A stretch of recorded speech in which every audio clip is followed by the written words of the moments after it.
TVK ticket ತಗೊಂಡು ಸ್ಪರ್ಧೆ ಮಾಡ್ತೀವಿ ಅನ್ನುವ ಜನರು ಕೂಡ ಇರಲಿಲ್ಲ. 101ರಲ್ಲಿ ಮುನ್ನಡೆಯಲ್ಲಿದ್ದಾರೆ ಟಿವಿಕೆ.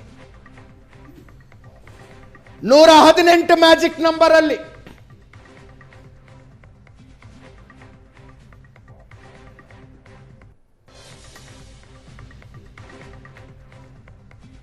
ಕಾಂಗ್ರೆಸ್ಗೆ ಒಂದು 20 ಸೀಟ್ ಬಂದರೆ ಹೋಗ್ಬೋದು ಆ ಕಡೆ.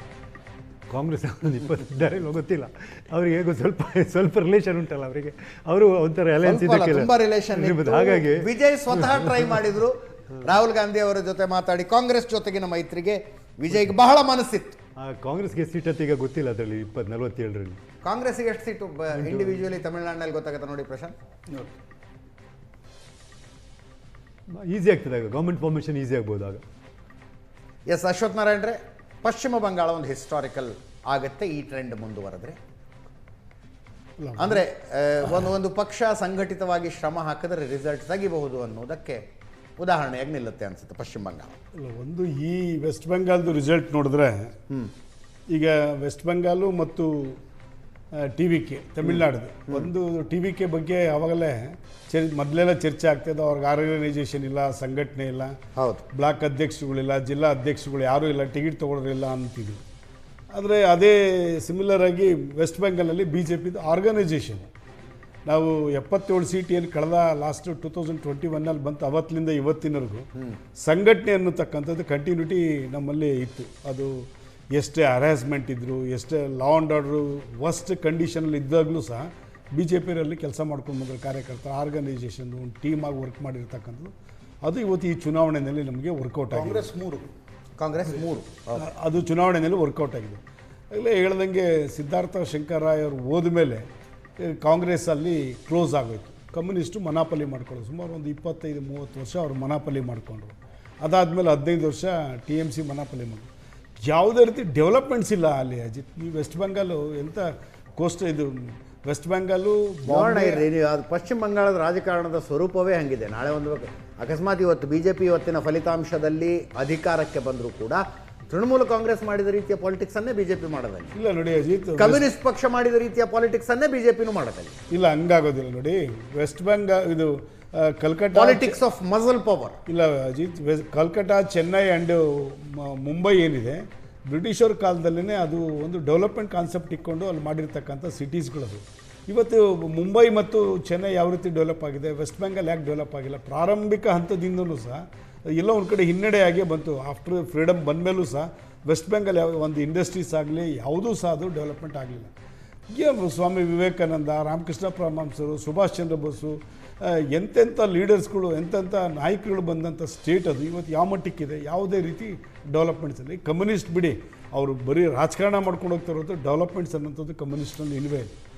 ಆದರೆ ಅದಕ್ಕೆ ಮುಂಚೆ ಹೇಳಿದಂಥ ಸಿದ್ಧಾರ್ಥ ಶಂಕರಾಯನ ಕಾಂಗ್ರೆಸ್ಸಲ್ಲಿ ಆಗಲೂ ಸಹ ಅವರು ಪಾರ್ಟಿನೂ ಸ್ಟ್ರಾಂಗಾಗಿ ಮಾಡಿಟ್ಕೊಂಡಿರಲಿಲ್ಲ, ಮುಂದೆ ಸರ್ಕಾರ ಬರೋ ರೀತಿಯಲ್ಲೂ ಅವ್ರು ನಡೆಸ್ಕೊಂಡಿರಲಿಲ್ಲ.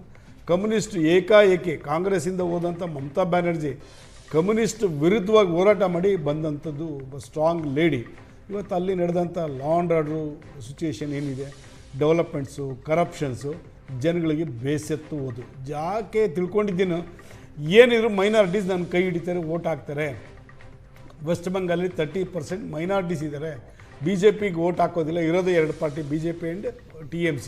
ನನಗೆ ಬಿಟ್ಟು ಇನ್ಯಾರು ಓಟ್ ಹಾಕ್ತಾರೆ ಅಂತಕ್ಕಂಥ ಒಂದು ಮನೋಭಾವ ಅವರಲ್ಲಿತ್ತು. ಇವತ್ತು ಅದನ್ನು ಜನ ಸುಳ್ಳು ಮಾಡಿದ್ದಾರೆ. ಡೆವಲಪ್ಮೆಂಟ್ಸು ಮತ್ತು ಇದ್ರ ಕಡೆ ಗಮನ ಕೊಟ್ಟು ಇವತ್ತು ಬದಲಾವಣೆ ತಂದಿದ್ದಾರೆ. ಈವನ್ DMKನೂ ಅಷ್ಟೇ, ತಮಿಳ್ನಾಡಲ್ಲಿ ಯಾವುದೇ ಡೆವಲಪ್ಮೆಂಟ್ಸ್ ಇಲ್ಲ, ಒಂದು ಇಂಡಸ್ಟ್ರೀಸ್ ಇಲ್ಲ, ಕರಪ್ಷನ್ಸು. ಇವತ್ತು NT ರಾಮರಾವ್ ಮತ್ತು MG ರಾಮಚಂದ್ರನ್ ಬಿಟ್ಟರೆ ಈ ಫಿಲ್ಮ್ ಇದರಲ್ಲಿ ಅಷ್ಟು ಸಡನ್ನಾಗಿ ಸಕ್ಸಸ್ ಆದಂತಿರಲಿಲ್ಲ. ಇವತ್ತು ವಿಜಯನ್ ಇವತ್ತು ಒಂದು ರೀತಿಯಲ್ಲಿ ಮರೀಚಿಕೆಯಾಗಿ ಅಲ್ಲಿ ಹೊರಹೊಮ್ಮಿದ್ದಾರೆ. ಇನ್ನು CM ಆಗೋದು ನಂಬರ್ಸ್ ನೋಡ್ತಾ ಇದ್ರೆ ನಾವು ಅಣ್ಣಾಮಲೈ ಮಾತು ಕೇಳಬೇಕಾಗಿತ್ತು ಅಂತ ಅನಿಸುತ್ತಾ?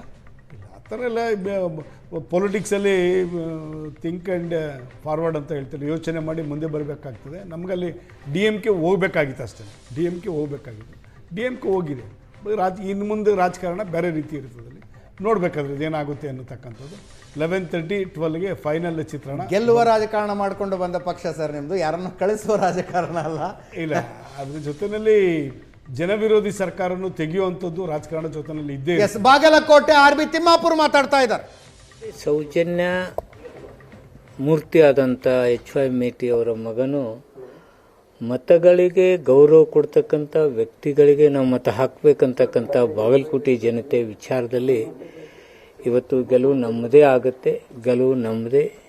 ಉಮೇಶ್ ಮೇಟಿ ಅವರು ಶಾಸಕರಾಗೇ ಆಗ್ತಾರೆ. ಸದ್ಯದ ಫಲಿತಾಂಶ 10 ಲೀಡ್ ಇದೆ 8ನೇ ಸುತ್ತು.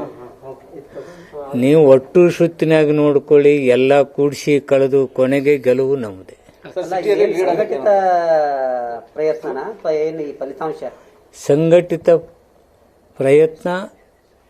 ನಮ್ಮ ಜಿಲ್ಲೆಯ ಎಲ್ಲ ನಾಯಕರು ಒಗ್ಗೂಡಿನಿಂದ ಕೆಲಸ ಮಾಡ್ತಕ್ಕಂಥ ಕೆಲಸ, ಮುಖ್ಯಮಂತ್ರಿಗಳು ಮಾಡ್ತಕ್ಕಂಥ ಕೆಲಸಗಳು, ಮೇಟಿಯವರ ಸೌಜನ್ಯ ಮೂರ್ತಿ ಆಗಿ ಇಲ್ಲಿ ಜನರ ಜೊತೆ ಬೆರೀತಕ್ಕಂಥ ವ್ಯಕ್ತಿಯ ಭಾವನೆಗಳನ್ನ ಜನ ಅರ್ಥ ಮಾಡಿಕೊಂಡು ಆ ಕುಟುಂಬಗಳಿಗೆ ಅವಕಾಶ ಕೊಡ್ತಕ್ಕಂಥದ್ದು, ರೈತ ಪರವಾಗಿ ನಾವು ಕೆಲಸ ಮಾಡ್ತಕ್ಕಂಥದ್ದು ನಮ್ಮ ಕೈ ಹಿಡಿತಕ್ಕಂಥ. ಅಂದ್ರೆ ಅಹಿಂದ ವರ್ಗವನ್ನ ಕ್ರೋಢೀಕರಿಸುವಂತ ಕೆಲಸ ಬಾಗಲಕೋಟೆಯಲ್ಲಿ ನಡೆದಿತ್ತು. ಅದು ಎಲ್ಲೋ ಒಂದ್ ಕಡೆ ಕಾಂಗ್ರೆಸ್ಗೆ ಸಕ್ಸಸ್ ತಂದು ಕೊಡ್ತಾ ಅಂತ. ಅಹಿಂದ ಓಟುಗಳು ಕಾಂಗ್ರೆಸ್ ಪರವಾಗಿ ಅದಾವೆ, ಕ್ರೋಢೀಕರಿಸ್ತಕ್ಕಂಥ ಕೆಲಸವೂ ಆಗಿದೆ.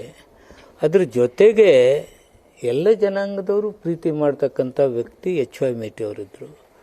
ಅದನ್ನೇ ಮುನ್ನಡೆಸ್ಕೊಂಡು ಹೋಗ್ತಕ್ಕಂಥ ವ್ಯಕ್ತಿ ಉಮೇಶ್ ಮೇಟಿ ಅವರು ಇರೋದ್ರಿಂದ ಇದನ್ನು ಕ್ರೋಢೀಕರಿಸಲಿಕ್ಕೆ ವಿಶೇಷವಾಗಿ ಸನ್ಮಾನ್ಯ ಮುಖ್ಯಮಂತ್ರಿಗಳು ಮಾಡ್ತಕ್ಕಂಥ ಕೆಲಸಗಳು, ಬಾಗಲಕೋಟೆಗೆ ಏನೇ ಕೆಲಸಗಳನ್ನ ಮೇಟಿ ಅವರು ತಗೊಂಡು ಹೋದಾಗ ಎಸ್ ಅಂತಕ್ಕಂಥ ಭಾವನೆ ಇರೋದ್ರಿಂದ ನಾವು ಜಿಲ್ಲೆಯ ಎಲ್ಲ ನಾಯಕರು ಒಗ್ಗೂಡಿಸಿಕೊಂಡು ಈ ಗೆಲುವಿಗೆ ನಾವು ಕಾರಣ.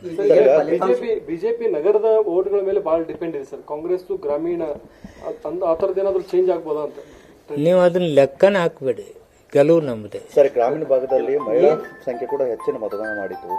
ಈಗ ಹೆಚ್ಚಿಗೆ ಮತಗಳು ಬರ್ತಾ ಇರೋದ್ರಿಂದ ಅದೇ ಪ್ಲಸ್ ಅಂತ ಹೇಳ್ತಾ ಇದ್ದೀರಾ? ಗ್ಯಾರಂಟಿ ಯೋಜನೆಗಳು ನಮ್ಮನ್ನ ಕೈ ಹಿಡಿದಿದ್ದಾವೆ. ಸಿಟಿಯಲ್ಲಿ ಬಹುಶಃ ದುಡಿಯುವ ವರ್ಗ ಅದು ಅಂಡರ್ ಕರೆಂಟ್, ಯಾರಿಗೂ ಗೊತ್ತಾಗ್ಲಾದಂಥ ಆ ಹೆಣ್ಮಕ್ಳು ನಾವು ಭಾವನೆಗಳನ್ನ ಅರ್ಥ ಮಾಡ್ಕೊಂಡಿದ್ದೀವಿ. ಆ ದುಡಿಯುವ ವರ್ಗ ಯಾವುದೇ ಪಕ್ಷ ಪಂಗಡ ನೋಡದೆ ಗ್ಯಾರಂಟಿ ಯೋಜನೆಗಳ ಪರವಾಗಿ ನಿಂತರು. ಈಗ ಸಿಟಿಲಿ ವೋಟಿಂಗ್ ಪರ್ಸೆಂಟೇಜ್ ಕಡಿಮೆ, 61% ಆಯಿತು. ಗ್ರಾಮೀಣ ಭಾಗದಲ್ಲಿ 74 ಆಗಿತ್ತು. ನೀವು ಅಥವಾ ಸತೀಶ್ ಜಾರಕಿಹೊಳಿ ಅಥವಾ ಇನ್ನಿತರ ಮುಖಂಡರು ಗ್ರಾಮೀಣ ಭಾಗಕ್ಕೆ ಹೆಚ್ಚು ಒತ್ತು ಕೊಟ್ಟಿದ್ವಿ. ಅದೊಂಥರ ಕೈ ಹಿಡಿತಾ ಇದೆ. ಹಾಗೇನಿಲ್ಲ, ಒಟ್ಟಾರೆ ಅಭಿಪ್ರಾಯ ಕಾಂಗ್ರೆಸ್ ಪರವಾಗಿ ಮುಖ್ಯಮಂತ್ರಿಗಳು ಮಾಡ್ತಕ್ಕಂಥ ಅಭಿವೃದ್ಧಿ ಕೆಲಸ, HY ಮೇಟಿ ಅವರ ಸೌಜನ್ಯತೆ, ನಮ್ಮ ಜಿಲ್ಲೆ ಎಲ್ಲ ಶಾಸಕರು ಒಗ್ಗೂಡಿ ಮಾಡ್ತಕ್ಕಂಥ ಕೆಲಸ, ಹೊರಗಡೆಯಿಂದ ಬಂದಂಥ ಎಲ್ಲ ಶಾಸಕರು. ಈಗ ಇಲ್ಲಿ ಕಾಂಗ್ರೆಸ್ ಮುನ್ನಡೆ ಆಗಿದೆ. ದಾವಣಗೆರೆಯಲ್ಲಿ ಹಾವು ಏನೇ ಆಟ ಸ್ಟಾರ್ಟ್ ಆಗಿದೆ. ಅಲ್ಲಿ ಗೆಲುವು ನಮ್ಮದೇ.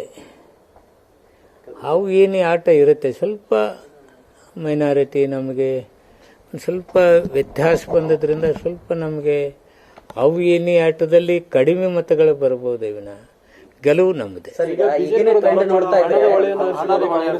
ಕಾಂಗ್ರೆಸ್ನವರು ಹಣದ ಹೊಳೆಯನ್ನು ಹರಿಸಿದ್ದಾರೆ. ಅವರೇನು ಹರಿಸಿದ್ರು ನಿಮ್ಮಷ್ಟಿಲ್ಲ ಅಂತಂದ್ರೆ ಅಂದ್ರೆ ನಿಮ್ದು ಸರ್ಕಾರ ಇತ್ತು, ಆಡಳಿತ ಯಂತ್ರ ನಿಮ್ ಕೈಯಲ್ಲಿತ್ತು. ಹಾಗಾಗಿ ಒಂದ್ ಕಡೆ ಏನಂತಂದ್ರೆ ತೋಲ್ಬಳ ಮತ್ತು ಜೊತೆಗೆ ಹಣದ ಬಲ ಇಲ್ಲಿ ಕೆಲಸ ಮಾಡ್ತು ಅಂತ. ಕೇಂದ್ರ ಸರ್ಕಾರದವ್ರು ಹೆಂಗ್ ನಡೆಸ್ತಾರೆ ನೋಡಿದೀರಾ? ಹೆಲಿಕಾಪ್ಟರ್ ಮೇಲೆ ವಿಮಾನ ಮೇಲೆ ಬರ್ಬೋದಲ್ಲ, ದುಡ್ಡು ಬಂದರೂ ಹಂಚಿರ್ಬೇಕಲ್ಲ ಅವರು. ಸರ್, ಈಗಿನ ಟ್ರೆಂಡ್ ನೋಡ್ತಾ ಇದ್ರೆ ಏನ್ ನಿರೀಕ್ಷೆ, ಎಷ್ಟು ಲೀಡ್ ನಿಮಗೆ ಸಿಗಬಹುದು ಅಂತ ಹೇಳಿ ಏನ್ ನಿರೀಕ್ಷೆ ಇಟ್ಕೊಂಡಿದ್ದೀರಿ? ನಾನು 25,000 ಲೀಡ್ ಅಂತ ಇಟ್ಕೊಂಡಿದ್ದೆ. ಅಂದ್ರೆ ದಾಖಲೆ ಆಗತ್ತೆ. 15,000 ಅಂತರಿಂದ ಇದುವರೆಗೆ ಗೆದ್ದೇ ಇಲ್ಲ ಯಾರು ಅಭ್ಯರ್ಥಿಗಳು ಇಲ್ಲಿ. ಈ ಸಲ 25,000 ಲೀಡ್ ಆಗುತ್ತೆ ಅಂತ ನನ್ನ ನಿರೀಕ್ಷೆ ಇದೆ. Thank you. ಏನು ಇದನ್ನು ಮಾಡ್ಬೇಕಾಗಿತ್ತು? ಟಿಫನ್ ಮಾಡಿದ್ರೆ ಬ್ರೇಕ್ಫಾಸ್ಟ್ ಮಾಡಿಪ್ಪ. ಉಪಚುನಾವಣೆ ಲೈವ್ ಇದೆ ಸರ್. ರಾಜಕೀಯ ದಿಕ್ಸೂಚಿ ಅಂತ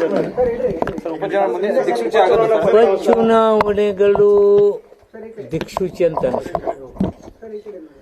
ಬಟ್ ಸರ್ಕಾರ